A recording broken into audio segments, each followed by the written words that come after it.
الصهيونية واليهود إن كل قطرة دم من دماء المسلمين تكون لك صاروخا ويهجموك هجما ويدمروك تدميرا كما أن الله عز وجل جعل لك من النار وجعل لك العذاب من فوقك ومن تحت أرجلك أيها الملوك في أرضي ফিলিস্তিনের বর্বরতাকে মুসলিম ইমাম রেখে আমরা দুরবস্থাতে সহ্য করতে পারবো না।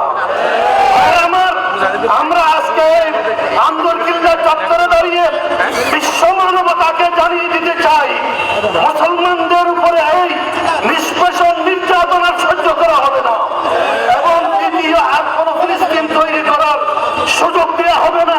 হাদিস মতে ওরা আমাদের শরীরের অংশ, ওদের কোনো অসুবিধা হলে আমরা যেন জেগে উঠি, আমরা যেন গর্জে উঠি। এই জন্য নবী করিম সাল্লাল্লাহু আলাইহি ওয়াসাল্লাম 1400 বছর আগে আমাদের হুঁশিয়ারি করেছেন।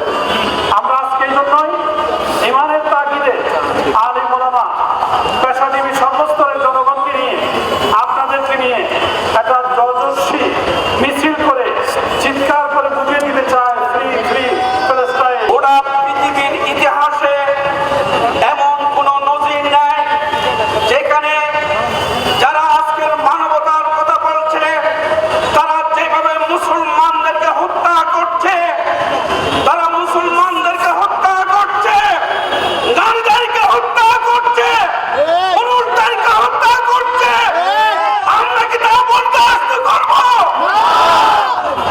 এই সকল সন্ত্রাসের দায়ী কে?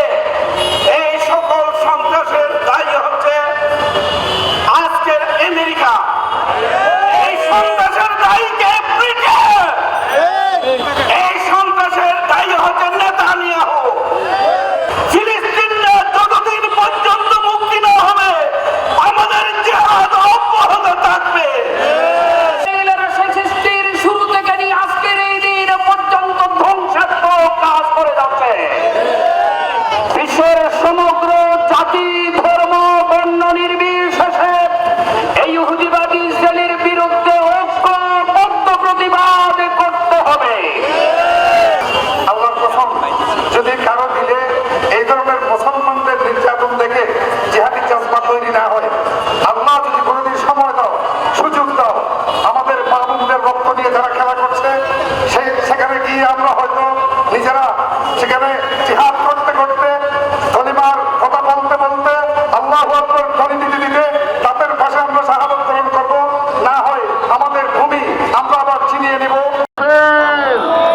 اللهم حرر فلسطين، اللهم حرر فلسطين من أيدي الظالمين يا رب العالمين.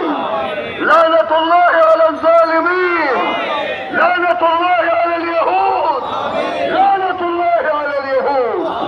اللهم أعنا على ذكرك وشكرك وحسن عبادتك يا رب العالمين.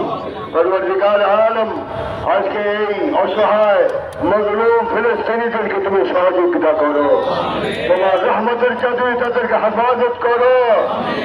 আজ ইহুদি নামের কলঙ্ককে জমিন থেকে মুছে ফেলে দাও, এদেরকে লানতি হালাক করে দাও, মজলুমদেরকে তোমার রহমতের চাদরে হেফাজত করো।